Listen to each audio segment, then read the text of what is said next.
Montreal Canadiens are proud to select Ivan Demidov.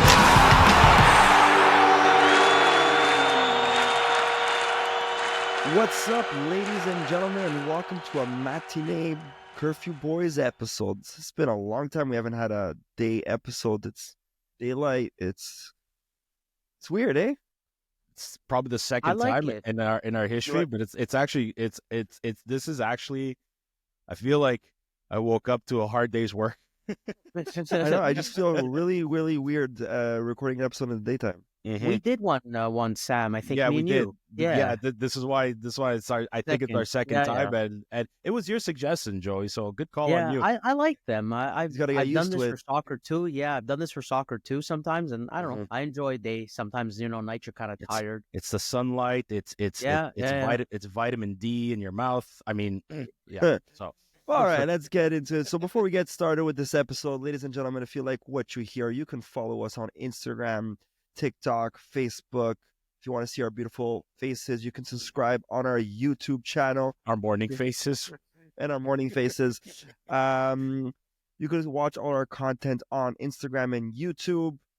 Give us an honest rating. We want to hear what you guys like or don't like. Enjoy. Guys, Joey and his meta glasses. He looks like he's Tony Stark. My new microphone for when I move, so I can't bring my actual one.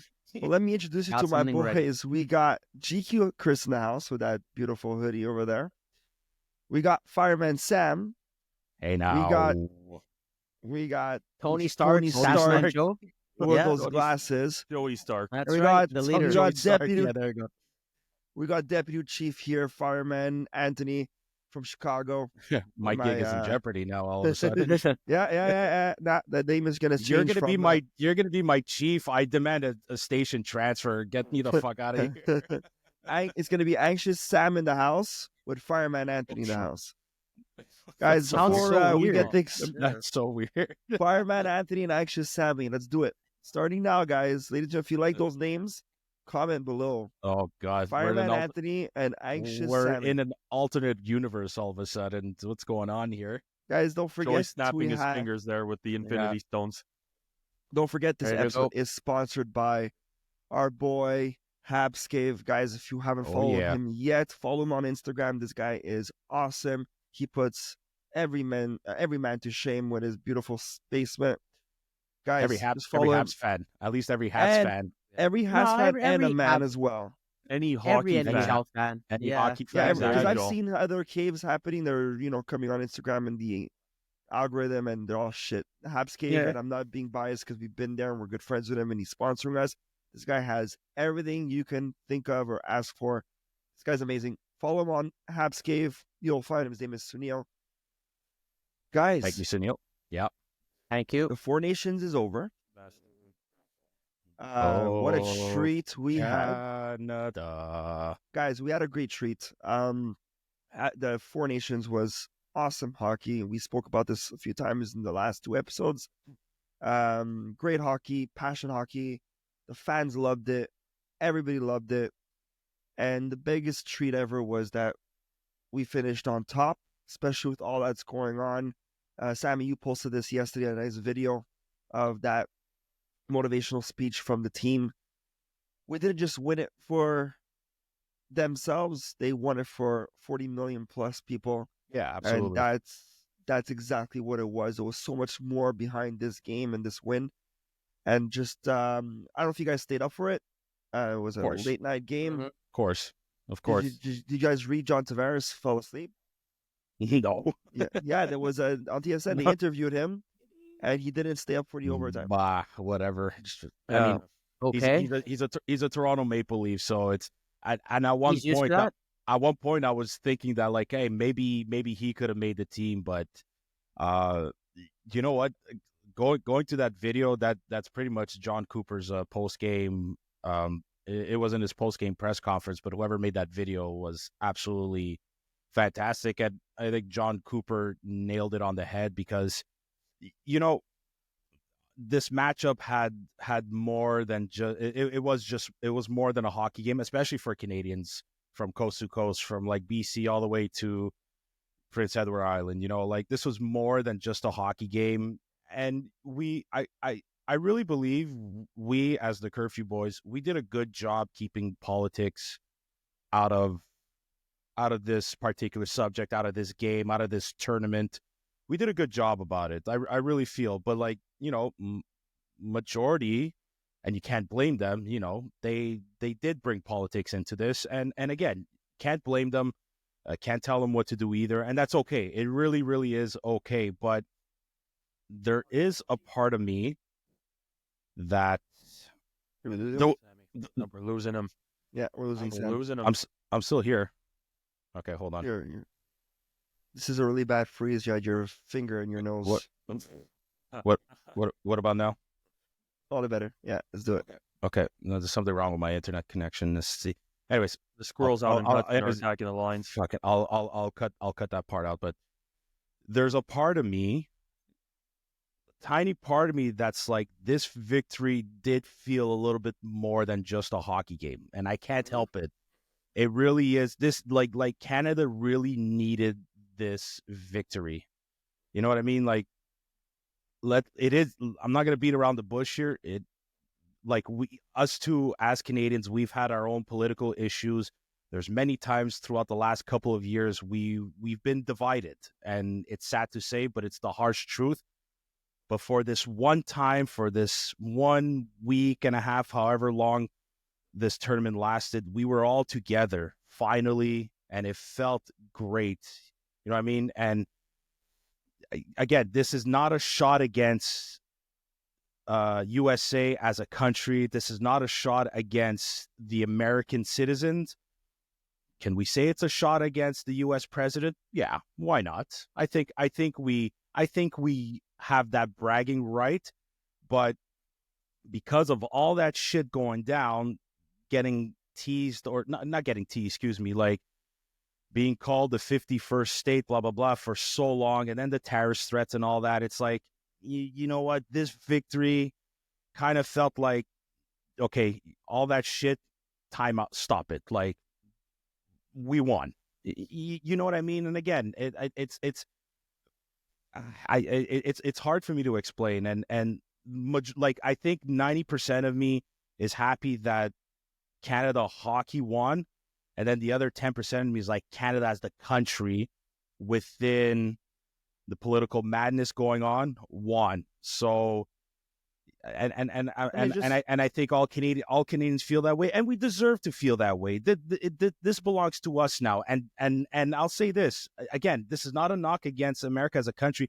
Definitely not a knock against Team USA, because fuck, they're a good team, and they got players that, as Habs fans, we would kill to have them on our team and on our lineup. And so all credit goes to Team USA as well. Congratulations for giving us a run for our money. This is our game. This is our sport. This is our country. Canada is not going anywhere. So you couldn't say any better, Sam. You couldn't say any better. And coming from me, who, look, I have a lot of American friends. Yeah, I have a house exactly. in the U.S., and I have a lot of respect for United States. Like, they're my second home, and I have nothing against them. But, and it's just sad that it came to a point where the what we call sports, the game that we love, that we watch, sportsmanship was in question a bit. Yeah, and you and Chris, you said it also as well last episode, where watching sports is a distraction for us in many ways. We distract ourselves from politics, we distract from our family problems, personal problems. It's a place to get away and just enjoy the watching sports. And then when you put in politics in, it just sucks that it came to that point.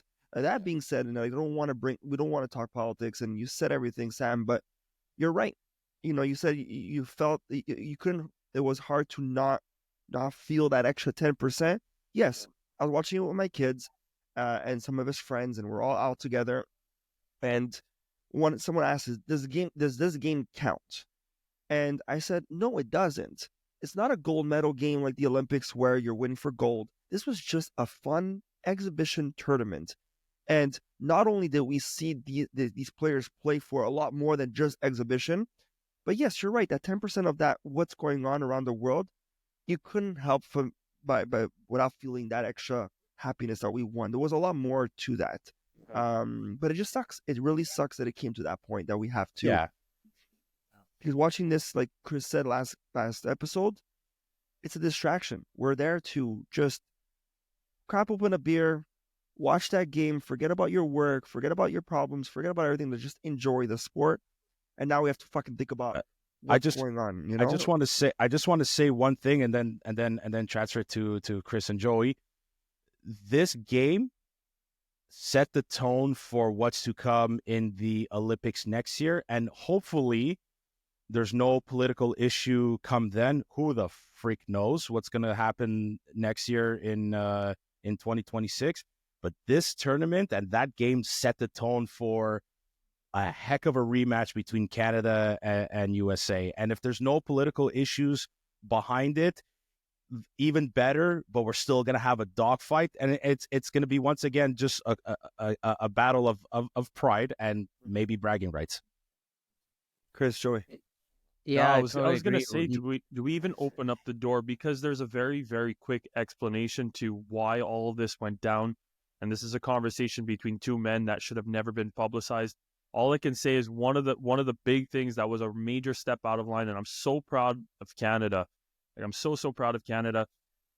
This conversation started to seep into the press secretary of the United States saying things that were just completely, by the time the puck was dropping for the gold medal or the final game. Yeah. Quick mise en context, quick explanation as to what happened. There are international trades between the countries. Canada has certain regulations and trade laws that are favorable to them that are not favorable to the United States. Donald Trump didn't like that. Instead of having this conversation internally with Justin Trudeau, he made this public. He thought that the Canadian population was going to rile behind him if he made it public that, there are certain things that are unfavorable to the United States, and they'd like to justify this. And that whole 51st state joke emerged. From there, basically, we were attacked in terms of our, USA, one of the proudest countries in the world, about their identity. Well, I think we're proud Canadians as well. And then that just seeped into the game. And then when other individuals start attacking and start making a joke about us as a country, holy smokes, it's sad. Like in a certain regard, I just want to say it like this. In a certain regard, I'm thankful that all of that drama played out, because I think it delivered a super, super high level of emotion in the hockey games. That's one. Mm-hmm. But at the other point, I wish it would have just been the competitive nature of the players to say, hey, look, it's just best on best. We're playing for pride in the country. Like, they were playing for something more. They were playing for all the shit and drama that was going on behind the scenes. Like I think the players will never admit that they had that extra motivation because of all the political stuff going on. They'll never admit it, but I'm sure, maybe not all, maybe some of them just thought of it as just the mindset was, it's just a regular game, but we're playing for pride for Canada. I'm sure some of them at a subconscious level are like, no, we need to at least shut like you said, that extra 10%. There's that extra. I'm willing to bet a lot of my own money to think that some of the Canadian players, they had that political motivation going into this game. They'll never admit it, and that's fine, because they want to keep a competitive nature. Just keep it at the sport level. But I'm willing to bet. Sam, I'm willing to bet along with you, because I think it falls directly. We go full circle back to John Cooper's comments of the 41 million people.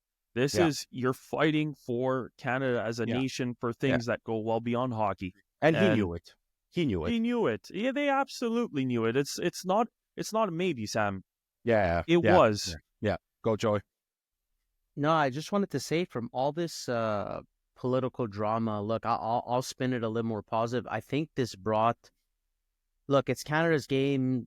We always had it. But for the rest of the world, which I mean mostly, of course, the U.S., I think it brought like a new level of exposure that kind of exposed a little bit of other sports that PK Subban talked about. I really wanted to... Oh, my God, yes. Yeah, when he talked about the passion. But then, you know what? If there was one thing I can say from the American side that I was positive about, take away, of course, the political reasons, is that I found so many Americans were actually invested in it, and it was refreshing to see. So because of all this drama, whichever way you want to spin it, of how they became invested, Very good point, Joey. in the end, 1,000%. they became invested in it, not just Canada. So I felt like they were almost not all that, maybe not the same level, but they were fairly close. And of course, you had the other countries, I think, obviously Sweden and Finland, who have always been invested. But they're get the amazing Americans, too. absolutely, all have amazing players. But to get, especially the Americans, sort of what we've been feeling for forever with hockey, was kind of a nice feeling because it just brings the sport to the new level. And Sam, your eyes kind of lit up when I mentioned the Subban thing. Well, what he said, compared absolutely. to the NBA, Well, he exposed, like, it goes a bit full circle to Anthony saying, like, we finally see some passion in the players and within the sport. PK Subban, and not just PK Subban, the NHL, they exposed. They obviously didn't do it on purpose, but they planned it perfectly, and they were probably hoping it would work in their favor. They planned it after the Super Bowl because no matter what, you can't compete against the Super Bowl. But they planned this tournament after the Super Bowl at the same time as the NBA. The NHL won, the game of hockey won. And listen, the PK Subban said it best. This tournament exposed the NBA All-Star players and their lack of passion, not wanting to play at a meaningless game because of fear of injury. Yet all four countries, the Canada, US, Sweden, and Finland, all those players in mid-season, a fear, like Anthony said in the previous episode, that maybe these players won't go balls to the wall, a fear of injury. Oh my God, we were wrong. These players, they played for pride. But it was costly though. I will say it's of course it's costly. Matthew Tkachuk is gone. Yeah, Brady Tkachuk, Shea Theodore, Brady Tkachuk too. We'll talk about the Habs and the Ottawa Senators later, but he wasn't present. But there's something about, look, hockey players were a different breed. When we put on that jersey, that's what it exposed as well. Yeah, 1,000% exposed that. You know how many TikToks or short YouTube shorts, reels I saw, like people that are they're like, I have no idea the game of hockey, what it is, but I watched this game and they're like, I'm invested now. I'm gonna do research. Like this one, listen, this African American woman, like, fuck, God bless this woman, whoever she is, give her a season tickets to whatever city she's in. She said it best. She's like, I don't care what anybody says. This hockey game, I'm invested now. She's like, I'm in. I'm gonna look up the rules. I'm gonna look up the what the heck that thing is called. Obviously, the puck. She didn't even know. You know what I mean? But dude, totally. Like, there's so many. Like the game of hockey won. The NHL. Listen. A lot of people. We all shit on Gary Bettman. Sometimes for good reasons. Sometimes it's maybe exaggerated. Joey, but. But no, he got to give credit to. This was a W for the NHL, and you know what? We got to give a W to the NHLPA because both parties have to have an agreement. The game of hockey won. John Cooper said it best. The game of hockey is in a much better place now because of this tournament. But we need to build on it. That was what 1,000%. I said in our chat. Yes, they both need to agree, but what we mentioned I mentioned. So for everyone listening, we talked about post game and how we can build on it. The rules that were implemented in this tournament is what the NHL, and if the NHLPA can agree, should implement going forward. The 3-2-1 system, the next CBA, the 3-2-1 system absolutely should and has to be in there. We need to go back. We need to create rivalries with a lot of other teams. We need to get rid of the division. To me, division things are not creating more rivalries. They're just becoming repetitive and boring by having the divisions. You need to go back to your 3 division winners, first 8, 2-7, 3-6, 4-5. And then maybe this is a little more far-fetched, but I would like longer 3-on-3 overtime, exciting hockey, at least for the season. I know McKinnon stated 10 minutes, you're kind of gassed. Maybe do 7 minutes, but I think you should go a little longer and not go so short into shootout. But those 3, you can see it clear as day. They need to build on it. They need to implement that in the next CBA. Yeah. also has to be changes to what I'm going to say, what was the All-Star game. I know it's not as important, like what you're talking about, Joey, is way more important. The season through and through, how points are accumulated and where you rank and what goes on in the playoffs. But I think fans are going to have a very hard time. Thank God there are the Olympics next year, but I think the fans are going to have a very hard time dealing with just a fake show of what was the All-Star game. I think they're going to also have to put some clear incentives. It's going to have to be East versus West. It's going to have to be something where it's not about money. Like, I don't think these guys are motivated East with and money, West but have it's to going to have come to be back. home ice advantage. It's going to have to be something. Home ice that these advantage. guys are playing. Home ice advantage. If I think they did that in the early 2000s, between 2002 up until those chances are mistaken, but give or take 2008, like before the 2010s, that decade started, all those All-Star games were East versus West, and they did a winner of the conference gets home ice advantage, and you saw a pretty good competitive game. You saw 5-on-5, which guys are going to play, because 3 versus 3 guys are not going to go all out for a 3-on-3 All-Star game, especially when it's divisional rivals. You have Northeast, Metropolitan, Atlantic, and then Pacific. Like, guys aren't going to go crazy at the All-Star game. So if they bring it back to just Eastern Conference, Western Conference, no divisional rivalries, that could implement that sort of structural change within the All-Star game. Remember at one point they did North America versus the world? Yeah, I'll be honest. I like East-West. No problem. I agree that too, but that's still pretty cool. The good news about this, guys, is that next year we have the Olympics. The year after that's going to be an All-Star game, but then the year after that is the World Cup of Hockey.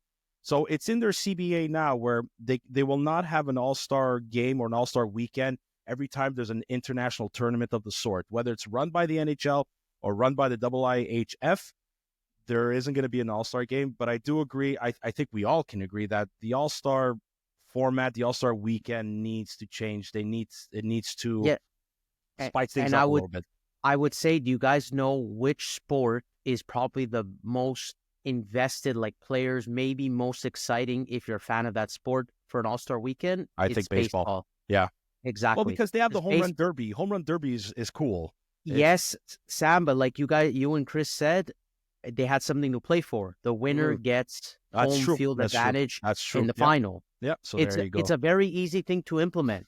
Yeah, when you make 1,000%. the final, East versus West, if East wins, no matter where you finish, if you make the final, you have home ice advantage. That is something to play for. So, you guys, like, even just a quick comment on that before we move on from the All-Star game. Even when Montreal hosted the All-Star game, like I remember that it was pretty competitive. It was East versus West. It was still very competitive. Like, it doesn't have to be a hard-hitting hockey. Like, we discussed it about the Four Nations tournament that just came about. I don't necessarily want to be sending players to the All-Star game that are going to end up injured. Like, I don't think that's in the best interest. But if we have, again, best-on-best hockey where it's meaningful, that's where, again, I think we can have something interesting year after year for the All-Star game. You still want to see, like, think about it this way. Unless you loaded the game on your Xbox, PlayStation, or whatever gaming console you're using, this was the first time in years that we actually got to see the accumulation of the best players, the highest stats, so to say, actually going and like, you take a step back and you go, like, since Joe, the World Cup of Hockey, when you and I were in Italy, that's the last time there was best on best excitement. Best hockey. So they were just missing Caulfield, but first half. Oh my God, we'll get to that. You think Caulfield would have fit in that American game with the, like, rougher? I was thinking about that too. And you know what? Let's say Caulfield wasn't playing. At least he would have gotten to see and experience all of that. Same thing for Nick Suzuki. Happy for like Sam Montembeault. He didn't play a single game, but he got to experience that. But you wanted Nick Suzuki to experience that. You wanted Cole Caulfield to experience that. But I want to talk about the game, and I can't believe it. We said this in our previous episode that Connor McDavid needs to be a bit more selfish. And then you see the video that almost went viral everywhere of John Cooper screaming at the players, "Somebody be selfish and shoot it at the net, damn it, McDavid with Marner." Which, by the way, I'm gonna say two things about Mitch Marner. He's the unsung hero of the game. He had a rough start too. He had a rough start, but he made probably the two biggest plays of the game, as far as a forward is concerned. Making that feed to Sam Bennett, who I hope the Canadiens signed this offseason, and then the obvious pass to finding Connor McDavid, but like being smart to place himself in the corner, wait for the pass to come around, because him and Braden Point did an over and under at that faceoff dot. But the biggest move that John Cooper did was taking Mark Stone off of the McDavid and Point line and putting Mitch Marner there. I mean that, not that it set the tone of the game, but that was the starting point of which led to the obvious Changed victory. the dynamic. Did you see changed the the dynamic of the line It and the did change. point, It did. scoring potential? Absolutely. Yeah. And did you see the breakdown of the goal? I did. I absolutely did. Yeah. Matthews at Hannafin? was it Was it Hannafin? Hannafin? All Matthews needed to do was just stick with McDavid. Right, but So the initial problem came from Hannafin or wherever his D partner was in the I don't know if corner. it was leaving Adam Marner Fox. and I'm trying to remember. Yes, it I was don't, Fox and Hannafin. I think it yeah, was okay. Hannafin though. They got didn't leave confused. They Fox, got confused. yeah. They both saw Marner alone in the corner. They're like, "Oh fuck!" I think Yeah, Matthews probably thought that his defenseman's not going to get there, so I'm going to go. But the defenseman probably thought, But the "Oh shit, defenseman he's needed- alone," and didn't see Matthews go into it. Go, Anthony. He needed But to go what's off, the- yeah. So what's the number? So proud moment here as a rookie coach for a novice team, and I was so happy because yesterday we Here's played and the Anthony the Bowman over kids here. were Anthony Bowman. So every game with my novice team, I always say this two things, the two most important things: offensively, someone in front of the net; defensively, protect the front of the net. Never leave someone alone. Always have a white jersey with a red jersey block. That's whatever, because we're always white and red. And it's been something that I just say on repeat game after game after game. And it took a while for the team to wake up and realize this. So And imagine how Marty feels with professionals. so yesterday's game, my team, we go in the dressing room where I'm doing my coach speech at the beginning, and proud moment. The kids like put their hand up and like, "Did you watch the Canada game?" I'm like, "Yes." They're like, "Did you see they left McDavid alone in front of the net?" And I'm like, I was so proud. I'm like, but number one That's good. rule, like let's talk NHL hockey here. You do not, first of all, you don't leave anybody in front of the net alone. And two, the best in the world, like that was just a perfect play and really bad defensive play. Why Matthews doesn't win in the playoffs? Yeah. He doesn't win in They Boston. answered a it's very poetic, important right? question, though. He doesn't win in Boston. It's true. Go. No, they answered a super important question. It's who's getting that damn Big Mac? No, flew over your head. No. Yes, because the commercial that between he's playing the David and Matthews. Oh, yeah. Woo! That went over my head. I got it. But just to say, like McDavid being alone in front of the net Such was an idiot. just it's a really bad defensive coverage and smart on McDavid, and again being selfish, and that's again back to my novice thing. It's just typical logic, off the book hockey rules. Just take shots. Do not be scared. Yesterday, my novice team were down 4-2 with 16 seconds left, and we tied the game with 16 seconds left. We scored 2 goals because my Nice. team was not selfish and took shots, and they happened to go in. And you just need to be selfish sometimes. And okay, very contradicting to my novice team. I kept telling me you need to be a team player, pass the puck. And yesterday there was a lot of passes happening and not shots.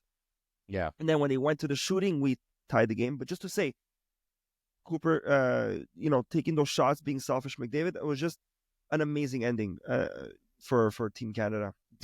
I swear, if McDavid didn't shoot that, though, I think 40 million people would have screamed at him. Oh my God, no kidding. That location. Does Canada owe Jordan Binnington an apology? We're sorry, eh? Sorry, Jordan. Yeah, we'll give him a... He had a bad start, but he ended like the best way he could. So, yeah. Nobody cares how you start. The Yeah, only way yeah. to see All you care about. 2 guaranteed winning goals Oh my God. in that Matthews, overtime before that. Or make it 3. You had Brady Tkachuk who got robbed, and then you had Matthews. Matthews who was gloved twice. Yeah, So that was... he came up big, man. Listen, we talked. Who mentioned that Matthews doesn't win in Boston? but it looks like Jordan Binnington wins in Boston. He won Game 7, and he beat Yes, Boston in TD was- Garden. He beat the States. Like, you know what I mean? Like, listen, I'll be the first to admit it. Like Jordan Binnington, I'm there. I'm like, yeah, okay, and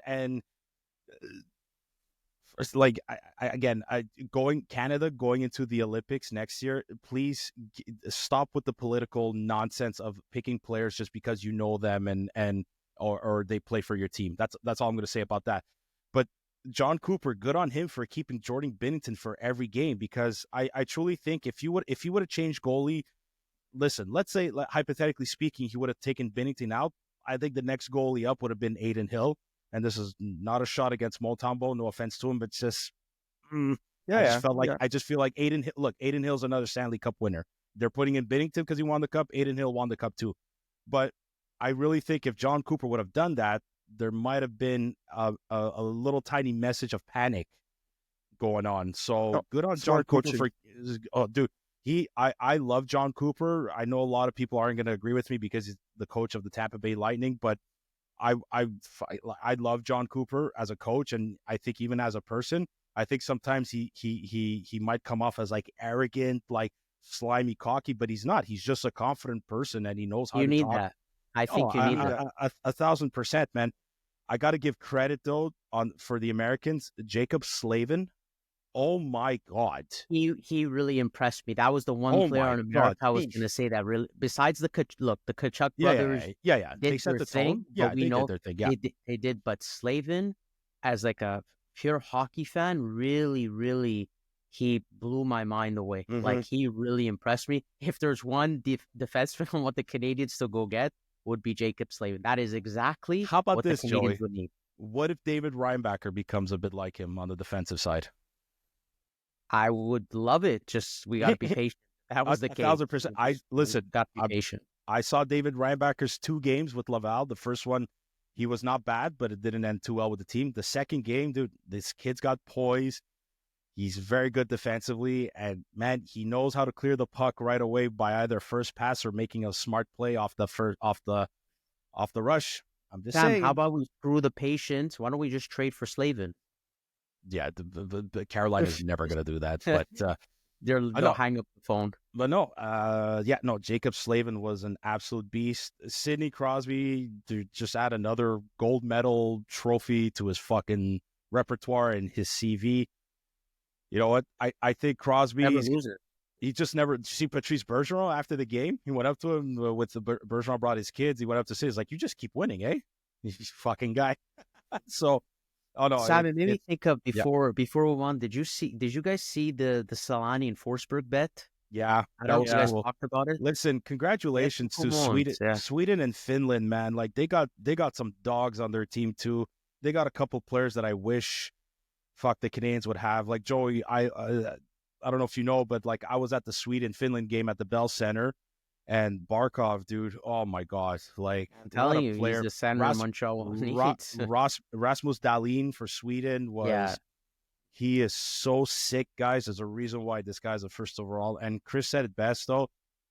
This whole tournament should have stayed in Montreal. Yeah, this whole tournament should have stayed at the Bell Center in Montreal. Okay, man. Wow. I have to say one thing. But good on, Boston did a good job too. TD Garden did a good job too. The Anthem Center did a good job. They not as good, but they did. But I think out of any American city, Boston's a pretty good one to pick. Sure. Look, not trying to be biased here, and it sounds like it as a Habs podcast, Habs fan, Habs everything. We're allowed. We could do what we want. We're allowed, but put all that aside, guys. Like, you cannot do anything better than Montreal in any city. No, like.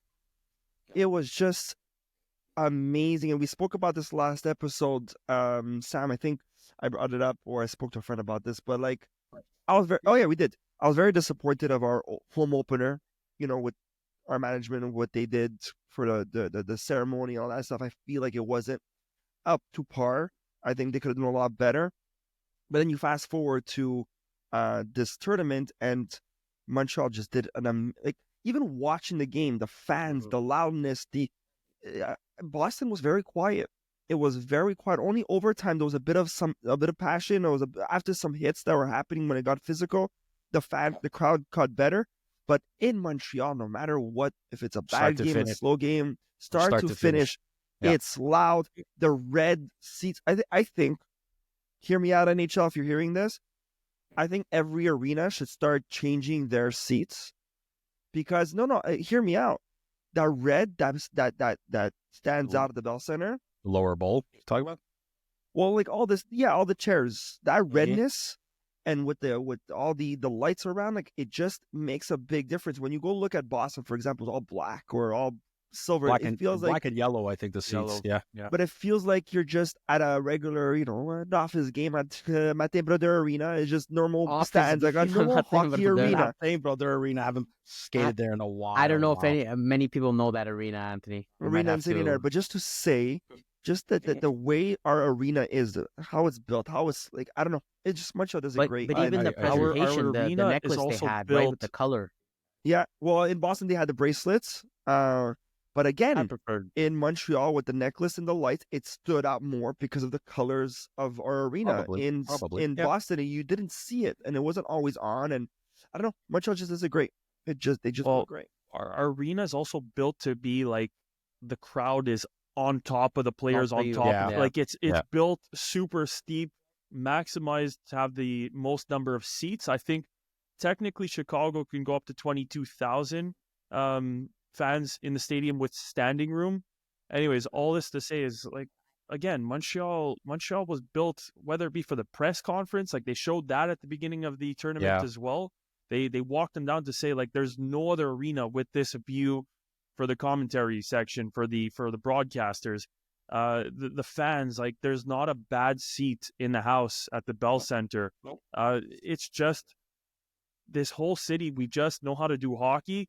We do it better than anywhere else. I'm going to repeat myself. You take Vegas and the entertainment value, the performers, the Cirque du Soleil people that are going to, come out of nowhere and do something. Yeah, okay, they have us beat. But the class, it comes down to everything. Like, but Vegas just is just genuine a show. class that comes to the music selection, the broadcaster. It doesn't sound like, Joey, number 19. It's just like everything comes across as, I don't know, very upscale. We're dialed into hockey. We're not here for entertainment value. We're here because this is something it's focusing on the players.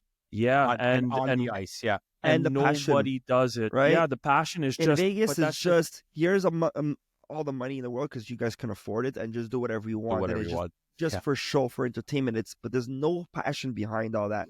But Sam, you want to get into it? Yeah, we're speaking of Montreal and the way we do it in Montreal. Let's get into the Canadiens because now they're back to our regularly scheduled programming of just NHL clubs back to play here, and it's not over, and a good way to start. Montreal against the Ottawa Senators in Ottawa on Saturday night, and I think I hope to God this break is a bit of a revelation, not just to the entire team of Montreal, but to some players too. And when the Canadiens started practicing, it was towards the end of the tournament. Juraj Slafkovsky said something that kind of just sparked, that just everyone's brain just went boom. And he said, you need to play like Brady Tkachuk if you want to have success in the NHL. And although he's right for the type of player and body that those two players are and have, Brady Tkachuk put on a fucking show throughout that tournament. And I hope that's a wake-up call and a revelation to Juraj Slafkovsky, okay? Because I think he, too, is now realizing that, if with my size, the body I have, my frame, if I want to be successful in this league, I need to use it. And man, Juraj Slafkovsky went into Saturday night's game against the Ottawa Senators really owning what he said. If you want to have success in the NHL, you need to play like Brady Tkachuk. Not only did he score a goal, he got 8 hits, and he got a fight. He was the best player for the Montreal Canadiens Saturday night against the Ottawa Senators in Ottawa. And I think he watched what Brady did. And he said, yes, I watch Brady, but he goes, I watch a lot of players to see what they do well so I could try to implement that in my game. And although that's great, I really feel like stick to the style of player, the type of player that they are. Look at Brady Tkachuk. Look at Mikko Rantanen if you want as well. But really, look at Brady Tkachuk. Seriously. Can he embody his game like a Matthew Tkachuk? Dude, all Juraj Slafkovsky needs to do, and listen, I'm not saying when people are like he needs to be like Brady. Even though Juraj Slafkovsky fought, he doesn't have to fight all the time. He doesn't have to be. He doesn't have to be the pest, like get in your face and chirp and all that. Although he could, the kid's confident enough to do it. Two things he's got to do: use your body to fucking saying that since last season. I know all of us, each one of us said it. Forecheck hard in the corners, protect the puck with your body, crash the net, and now more than ever, shoot the fucking puck. But that's part of his legs. He needed to use his legs a lot more. Oh, with 1,000%. Like, and he's still young. He's still 20 years old. He's still building his body. You said it.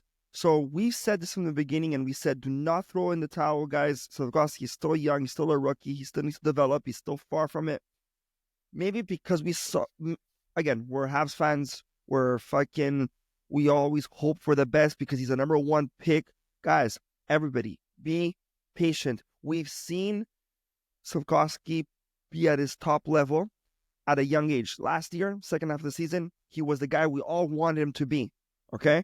Now we went back down. Again, it's because of experience, lack of confidence. Be patient. Just because he was a number one overall pick, it doesn't mean that he's a bad player. And thing is, we've seen a glimpse of what he could do. So that means it's not over yet. KK, it was just shit from beginning to end. We never saw that peak. All right? I'm sorry. Oh, he had moments, but he had moments, but it wasn't. He had flashes. Thanks, Anthony. Now we wish we picked Brady Tkachuk all over again. Now, yes, exactly. What a mistake. But what I'm trying to say is that we've all, everyone on this podcast, including Zook and Adri, we've said all he needs to do is two things: build his confidence and use that size. And the moment that he uses those two things, he is the player we all want to see, and consistency. So we saw that yesterday. Let him, if he's consistent, he'll be like this until the end of the season. Oh my God! And it could help. It could help them make that push. It could help make that push. Is it wrong of me? I liked everything, Anthony, what you said, but the thing that doesn't get out of my mind is that how shit KK was and how much we didn't pick Brady. That's the thing that stuck out of Anthony's his conversation. Because you could think of having Slaf and Brady. I have to have that one moment every pod. Imagine having Slaf and Brady. Morning depression. Okay, but how about exactly. Yeah, but how about now we're gonna have Slaf and Demidov? Yes, I'm waiting. My watch is not here, but I'm like this. I'm waiting for Demidov. Oh my God, aren't we all? Who else had a pretty good game? Brendan Gallagher had a pretty good game too. He's been having a great season. I've got to take the opportunity to say this season. Man, hats off to you. My God, let me put it back on. But hats off to Brendan Gallagher because honestly, way above expectations. Good on you. Thanks, Brendan Gallagher. I thought Josh Anderson was a beast as well. I thought Josh Anderson really used his speed and really made life difficult for the Senators. And it helps when the Senators, they don't have Josh Norris, Shane Pinto, or even and Brady Tkachuk. It really helped. Of course, them for sure. But Two things, though. though. Sorry, I thought you were finished. No, go. I was just gonna say what I like is that although Slafkovsky to me was the best player, I found they weren't overly reliant on Suzuki's line, which is there was no been passengers. A lot of the case in many games, right? Yeah. But even though Caulfield scored, Slafkovsky scored, it didn't feel like they were over reliant on the line specifically. Oh, there were no passengers. But why? What's the one reason why all four lines worked to this game? Emil Heinemann. Thank you, sir. Ding. I know. Back in the lineup. Dude, it's crazy how this kid brings balance to the force. I mean, to the line. But Sam, why is it if we're missing one player, whether it's Line A, who's been up and down lately, or even a guy like, why does it feel like Montreal just implodes? Because I don't get it. Because, dude, they're double shifting players that kind of I get it, and I don't. don't. The lines a little bit. I guess because I watch other teams. Look, when you watched Boston, look at Boston. They're not having the greatest of seasons. I get it, but even the year when they lost Bergeron, was it last year? They didn't have him last year, right? No, he retired last year. Yeah, he retired last year, but you could tell like they've had a bunch of turnover and they just kept going. Like it didn't feel like they have such a massive drop off. That was the one team I looked at. But Montreal, for some reason, when they're missing a play, not defensively, defense to me is another thing, but when they're missing a forward, I find those lines just implode. That's what happens in a rebuild, Joey. They don't have the proper depth. But even yet. a guy like Heineman, I know, but even a guy like Heineman, like it just brings up, like I want Montreal to be able to get past that hump. Like, okay, we don't have this guy. Don't worry, next man up. We could still be who we are. Like I want them to get to that point. They're slowly getting there, but you know, you see other teams, they're missing guys. It doesn't matter. They keep rolling. I want Montreal to eventually get there. Oh, I thought, and they will. I'm convinced They will, but I want to say there's a lot of factors here, and I'm not discrediting our team. And maybe Joey will agree with me here. Oh boy, Look, we're at the Very second. We're at unlikely. the last stretch of the season. I think there's 20 games left. there's 25. I think I saw 20 between 25 God. and 27. Flying. Insane. Going 27, quick. 20. No, we're at 25, 24 games, give or take. Okay, or whatever. The point is, there's also a trade deadline coming, and it's around the corner. Oh my God, So I'm not sure. March From what I 7th. saw yesterday, was it because of the break, and that we were relaxed, Great point. that they came out strong? 2, was it Ottawa just injured and banged up? 3, players are pushing for value because of the trade deadline, or are they really pushing for that playoff spot? I still think it's a mix of 2. I think it's the trade deadline coming, and Mike Evans, Anderson, Who the all these fuck guys is are Mike trying- Evans? Who's Mike Evans? Yeah. Who's Mike Evans? He's thinking Tampa Bay Buccaneers. Jake Rod Evans. scored at me. Jake Evans. Hey, look, I mixed up names. What did Still I say early. last Go year? get- Hold go up. get- Yeah. This go is get my another second cup coffee. in this episode. But one other thing. So I still think we're going to be that team that the last 5 games of the season is what's going to matter, and we're not going to make it by literally 4 points. I'm Okay, but still are they- calling it. But are the Canadians sellers or buyers? I don't think they're buyers, but are they going to be sellers? Sellers. Stellar I / think they're stay gonna- still. Yeah. You I know But what? staying still doesn't help. I don't find in a way if you're not going to come to an agreement with Evans. So Anthony, all his points, I think it's a mix of everything. Like it's a very fluid situation up until the deadline. How much more time do we have to the deadline? Another March what, 2 7th. weeks? March 2 weeks? 7th. About I have So 2 it's weeks. it's going to be a really fluid It all situation. depends on where they're at by March 5th. They're 5 points right now. That's I hard. truly believe throughout the week of the Four Nations tournament, a lot of people speculated, and a lot of pro hockey analysts predicted trades to go down during the tournament. And good on GMs for not doing it, just to probably Exactly. to not distract the hype of the tournament. It doesn't take the guys out of the mind frame of competing in the tournament and all that, which is, like you said, hats off to the GMs. Anthony did bring up one point that I absolutely have to cover. It is the Montreal Canadiens' duty to take advantage of this. If you take the Ottawa Senators, who are in a similar points position as the Montreal Canadiens, you see how banged up they are. You have some of their top players like Jake Sanderson, obviously Brady Tkachuk, who's not playing. I think there are a lot of players who are coming back from this tournament slightly banged up. Well, for sure. The Canadians have to capitalize on this. I think one of the number one players that comes to mind that took advantage of this break, Nick Suzuki. Ironman Nick Suzuki, a week and a half, 2 weeks off. Any injuries, any little minor ailments that have been possibly lingering, it is a blessing in disguise that we didn't have too many of our key role players, our key point scorers who that's didn't true. go to this tournament. It is their obligation to take advantage of the ailments and the injuries and maybe the fatigue of other players top tier players, by the way, who were at this tournament. So full pedal to the metal for the Montreal Canadiens. These 2 weeks leading up to the trade deadline, go for it. And Sammy, to circle back to your question, whether or not they're sellers, I think they have to be sellers. And then I think it's an opportunity for the young guys. Go for it. See what you can do. Try to get into the playoffs and hold on. Four players might get traded: Evans, Savard, Armia, Dvorak. Okay, but hold on. Can I ask you this question? Yeah. And fully agree. Besides Evans, Mike Evans, it's a numbers besides thing. Jake, okay? Besides Jake Evans, Savard, Dvorak, these guys are all players that we all want out. It's a fact. For the rebuild, for the future, they want out. But ask yourself this question, okay? The next 2 weeks are crucial. Yep. For this team. Yep. And then it will determine what are we doing March 7th. Yep. Because now we're 5 points away.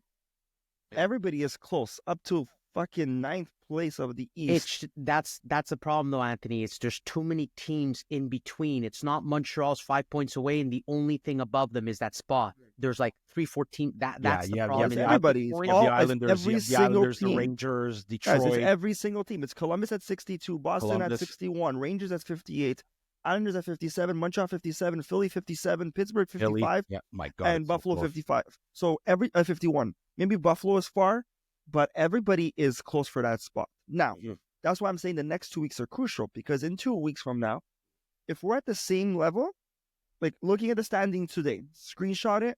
If it's the same screenshot on March 5th, then yes, let's be sellers. Let's focus on next year. Whatever happens, happens. I think we need to rebuild for next year. But what happens? I don't think they're going to be buyers. No, they're not going to be buyers. Hold on. No, they're not going to buy. Hold on. Let's say we're on a winning streak from now to March 5th. They're not we go back to that December fucking. Now we're sorry, Anthony, you're alone. No, I'm asking you this question. Hypothetically, I'm going to answer this question. I'm not agreeing. I'm not saying that we're going to be. I'm saying screenshot today, March 5th, same screenshot. Yes, we're sellers. Focus on the future. Mm-hmm. But in the next 2 weeks, we win every single game. Single game.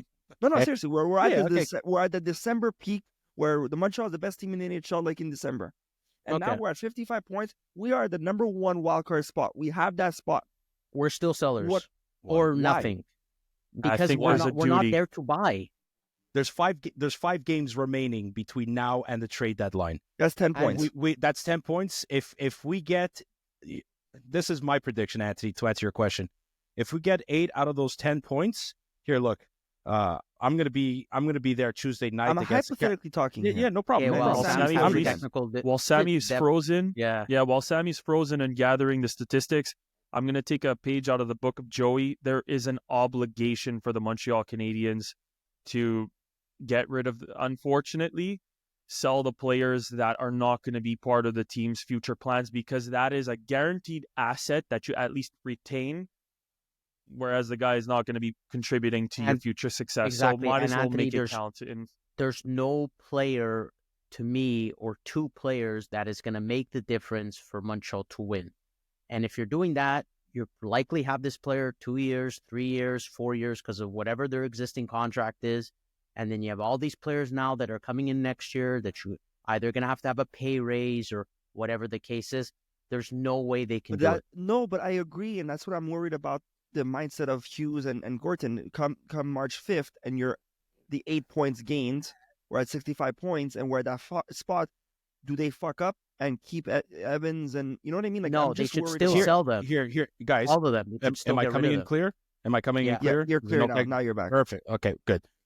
Carolina on Tuesday. San Jose on Thursday at home. Saturday against Buffalo in Buffalo.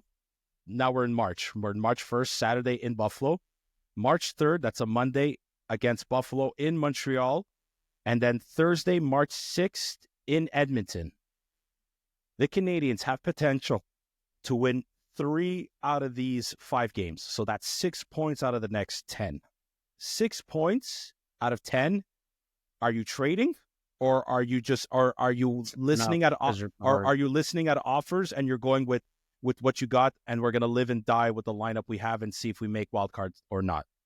That's if they win 8, I believe, this is my opinion, Kent Hughes is not gonna make any moves, but he's gonna listen to offers. And if these offers make the team potentially better than what they are now and in the future, he'll accept those trades.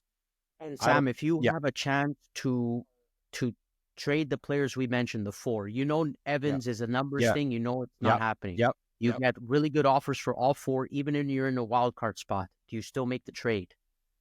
To me, Joey, Okay. those hold on. Those trades, the only way you accept is if for a player that could play now, and that's better than the player you're trading, but he's going to be here long term. It's not going to be. It's not going to trade for a player with 1-year contract or maybe 2-year contracts, and then if your pro scouts are like, no, this guy is going to be good for us. If this player is good for us long term, and we could sign him for more or less the same amount of money he's making now, that won't hurt us on the cap. Fine. The trades I'm thinking like William Alexandre Carrier, a type of trade like that. That's the only. There's 4 of them. I don't expect for all 4. Maybe no, one, I don't. 2 of the 4. Joey, I don't even think guys are gonna teams are gonna accept Christian Dvorak. I personally don't think. I know unless a 4th line centerman is hurt, and Kent Hughes is okay with retaining salary, no problem at all. You get $1.75 million for him, or maybe $2 million max. Fine, give us something in return. I think. Yeah, go ahead. I strongly believe. Sorry, I think that we're in good hands with the management that we have in place. If it was the Bergevin era, then a good chance he's making moves to try to win now, to try to make that spot. I think we're in the right hands of Hughes and Gorton to make moves, like Sammy just said, make moves that if it can help us now and future, he'll make it happen. But he won't make a move to just make it happen, to make it work now. Then I agree with Joey. He's not doing any short-term moves. He's not doing any short-term moves. He's gonna make a move that, hey, you know what? He's gonna get an offer. Okay, this is gonna help us now to make the playoffs, but also help us in the next 2-3 years. Boom. But if it's an offer that's only gonna try to help us today, but not next year, then no, it's not going to happen. And I think that's where the comfort I feel that he's going to not make those crazy moves.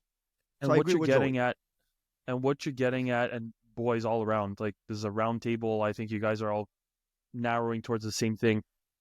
It is so critical with so many of the younger guys. The contracts are close to coming to expiration or big time renewals. Mm-hmm. They have to be so cautious about how they're going to piece together this puzzle and what's coming in and what's going to fit. I think it's not about assets. It's not about draft picks. We have plenty of draft picks. It's not about finding substitute players. I think the biggest challenge in all of this is they have to take a step back. They have to have all the names on the board. They have to have their suspected salaries or what they are expecting to be giving for the future contracts. And they're going to have to say, who is here? I think, like, for example, I'm going to throw something at you guys. Kirby Dach. Mm-hmm. I think Kirby Dach is a very, very interesting name where he's somewhere on the board where he could be a part of the future plans. He could also be a guy that could be moved if he doesn't step up. And so, next like, year's it's his last chance. Next year's his last chance. It's a very interesting puzzle. You're going to have to, like, how quickly is Helene Hudson going to get to a crazy high contract? I don't think there's a bridge contract for Lane Hudson. I think Lane Hudson gets the big bucks off the bat. Demidov is going to be a guy who's going to get big bucks right off the bat. So who is going to be here? Who are we moving? Who's going to stay long-term? And what kind of dollars are there? And all the moves are going to coincide with how this puzzle is going to financially fit together. You know what, the timing might be right because I don't expect Jacob Fowler to do the 2-year entry level contracts like Jaden Struble did and like Lane Hudson did because they played a game after their college seasons. I think Jacob Fowler is going to go all the way in the end until it's going to be super, super, super tight. What's good about Demidov is him coming out of Russia. Entry-level contract of 3 years, just under $1 million, unless the CBA changes, which it will get there. But his first 3 years, he's making league minimum as far as entry-level contracts are concerned. By the time he gets his big payday, the Carey Price contract's going to be done. The Brendan Gallagher contract's going to be done. The Josh Anderson contract is going to be done too. That's over $20 million right there and then. And cap's going to go up. Cap is going up. You're going to have to sign your Jacob Fowlers. You're going to have to sign your Lane Hudsons. You're going to have to sign your Ivan Demidovs. And then, but what's great about it, you still have Slaf under long-term contract, Suzuki, Cole, Caden Gooley. They're probably going to have to decide what are they going to do with Arbor Jackeye. Do they give him a bit of a pay raise?